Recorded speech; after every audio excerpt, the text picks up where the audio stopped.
watching Aggie Weekly, bringing pride to news.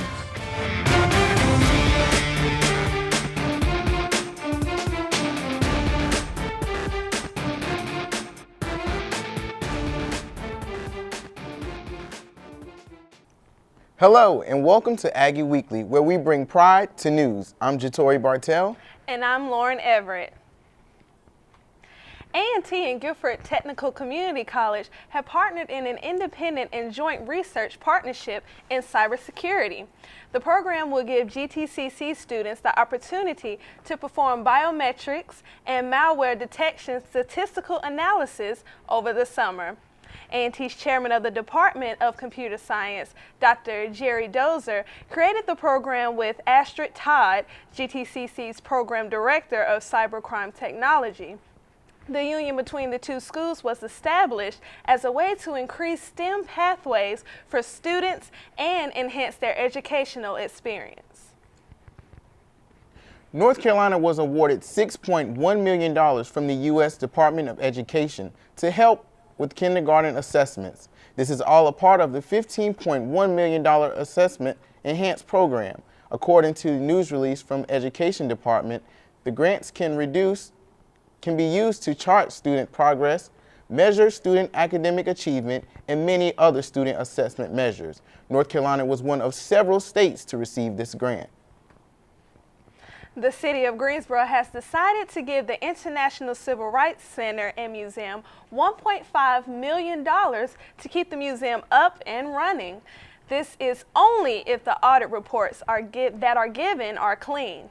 The money will be paid in the form of a low-interest loan split into 4 parts. For every dollar the museum raises, the city will subtract $1 from the loan.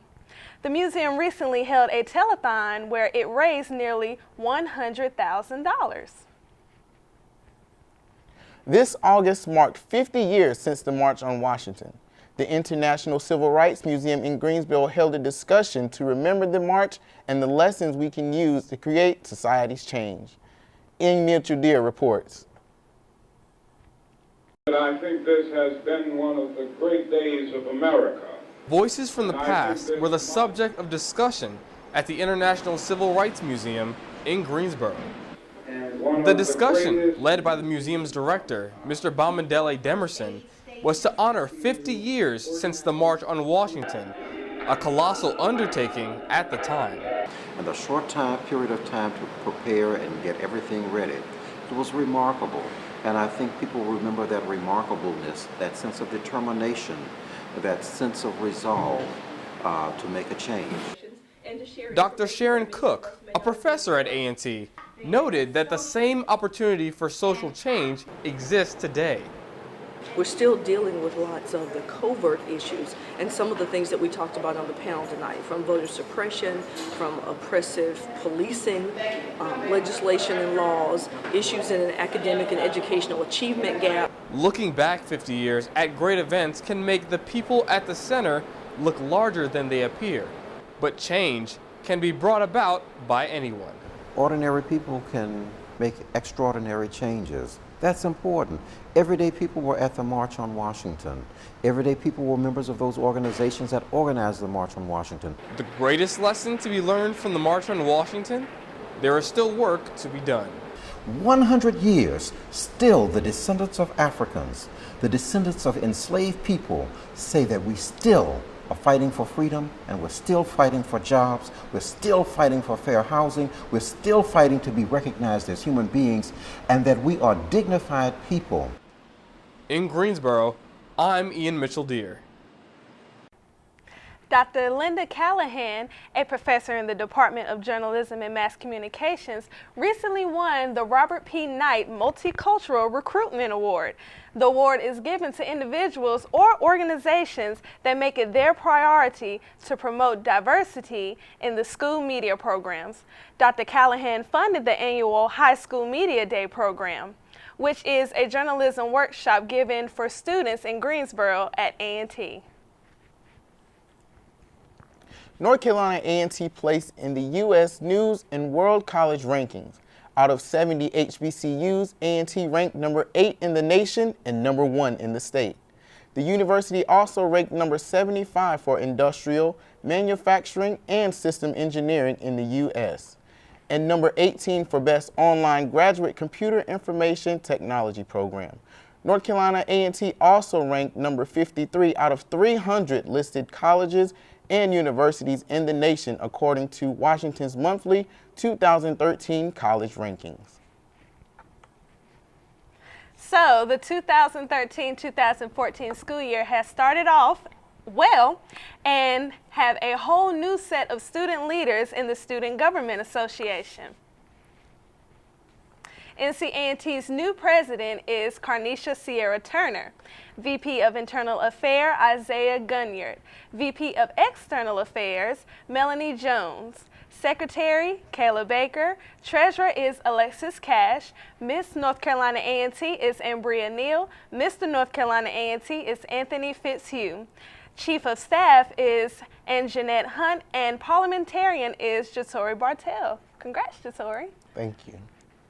For the full list of your new SGA officers, please go to the SGA office in the Memorial Student Union on the second floor.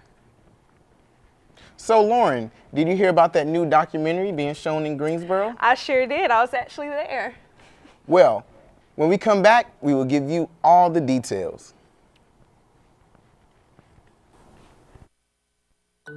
This is our world. It's a place of wonder, a place of opportunity. It's also a place that graduates of North Carolina A&T State University enter with grand ambition.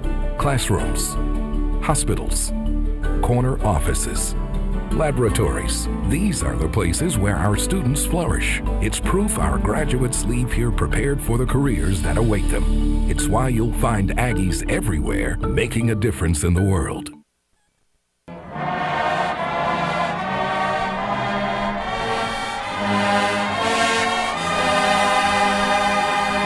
This is an A&T Historical Minute, and I am William Robson. The Corbett Sports Center opened December 3rd, 1978. It is named after Ellis F. Corbett, a 1931 graduate of A&T. Officially known as Mr. A&T, his official title was Sports Information Director. He performed many other roles on campus, including dorm counselor, and he was a member of the board in control of intercollegiate athletics. The three-story complex includes office space, classrooms, and 2 racquetball courts, in addition to an Olympic-sized swimming pool. Corbett also houses many of the human performance and leisure study courses at A&T. The Corbett Sports Center is the current home of the North Carolina A&T men and women's basketball teams and the swimming team. This has been a Historical Minute, and I am William Robson.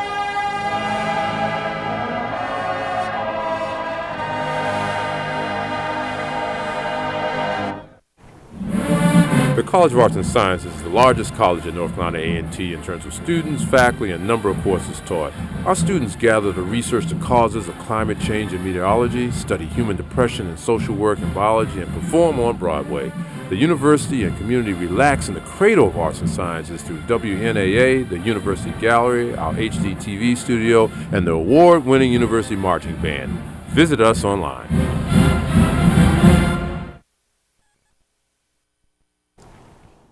Hello and welcome back to Aggie Weekly. On a college campus with many different types of students, you must have different types of organizations to pique to everyone's interests. North Carolina A&T hosted its annual organizational fair to get students involved on campus. There were over 40 organizations that attended the fair. We spoke to the Director of Student Organizations in Greek Life about her expectations for the upcoming year. I expect to see a lot of collaboration, a lot more emphasis on academics and civic programs like community service. Many students came out to see which organizations were best fit for their personalities. Students had free access to each booth and were able to have one-on-one conversations. If they were interested, they signed their names on a sign-up sheet in order to receive more information. Where can students go to school and graduate with a promise of a high-paying job? CNN Money has the answer. In their article of college in the nations with the highest paid grads, Harvey Mudd College tops the list as the #1 school with the highest paid grads. Other schools that can be found on the list includes Harvard University, Yale, and Brown University. For more information about the rankings, visit money.cnn.com. Now, let's take a look at some upcoming events that will be happening around campus and in the Triad community.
With all the events that are happening locally, I wonder what's going on nationally. Well, let's take a look at what is happening nationally.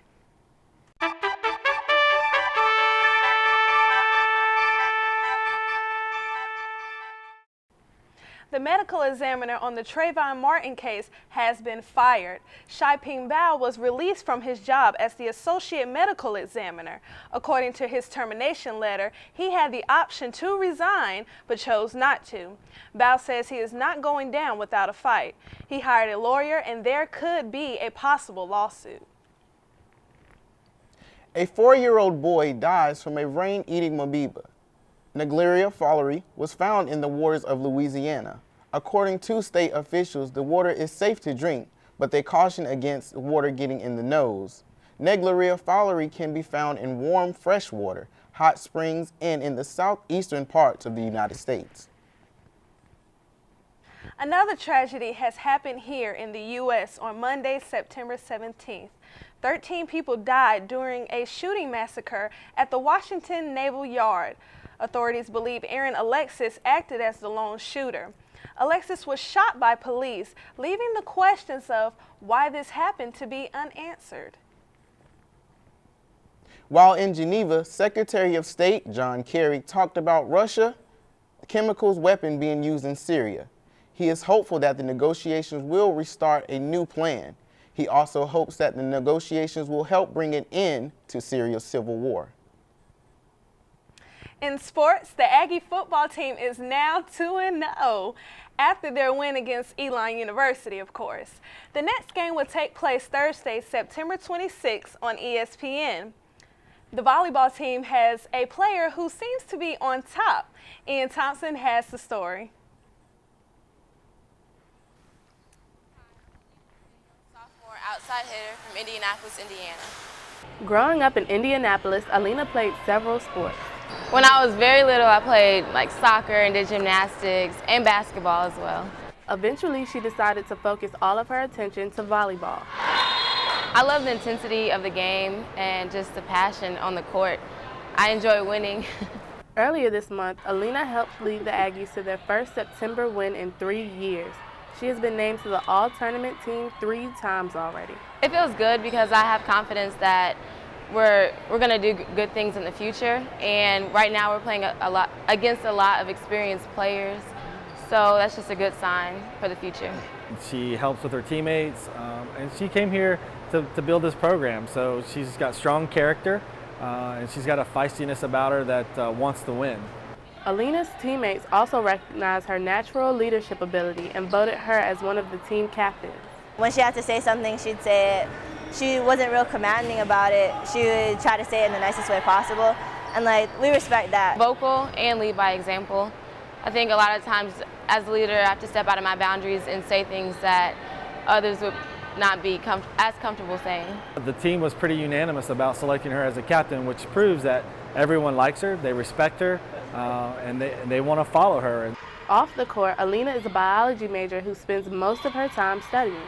Maybe I'm leaning more towards medical school. I'm not sure exactly what type of doctor I'd like to be yet, but hopefully after I get some interns and some more shadowing, I'll make up my mind. Alina also plans to aid the Aggies in several wins. I'm Ian Thompson for the Aggie Sports Report. Black love has been portrayed and stereotyped in many different ways over the years. A new documentary called Real Black Love was shown in downtown Greensboro recently. Lauren Everett caught up with the filmmaker to find out how this film is changing the game. The Civil Rights Museum opened their doors for the public to view a screening of the new documentary, Real Black Love. I think it's a wonderful piece of scholarship. The documentary focused on Black love and how it is portrayed in movies. I thought it was really interesting. It was definitely new. It was something that, I haven't heard a lot of people really talk about.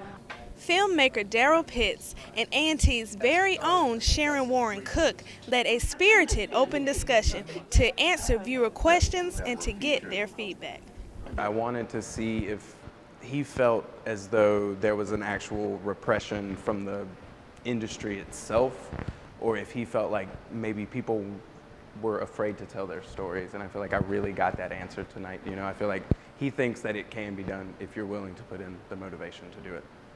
After the screening of the documentary, Daryl Pitts paid a visit to A&T's campus, where he spoke to students about making it in the film industry and the importance of real Black love.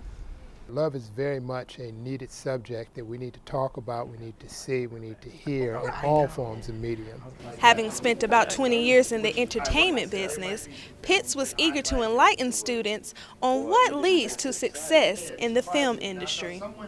I want people to focus on trying to find like-minded people, even if you're not like-minded, trying to find people who have a skill set and working with those people to build whatever it is you want to do. And that's the biggest thing, and that's what I would like to see every student focus on doing.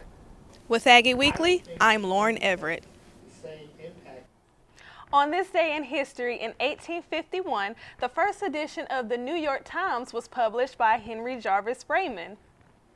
Henry Jarvis Raymond, founder of the newspaper, originally worked for Horace Greeley, founder of the New York Tribune. Besides having a journalistic career, Raymond was also interested in politics and served in many positions of the New York government. Raymond is also known for playing a significant role in the creation of the Republican Party. Since the beginning, the New York Times has covered stories like the Titanic, Pentagon Papers, which brought the Times a Pulitzer Prize, and the Vietnam War they also covered.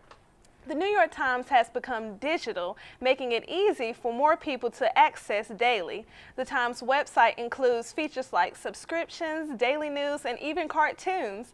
The Times is one of America's most popular news sites to receive news.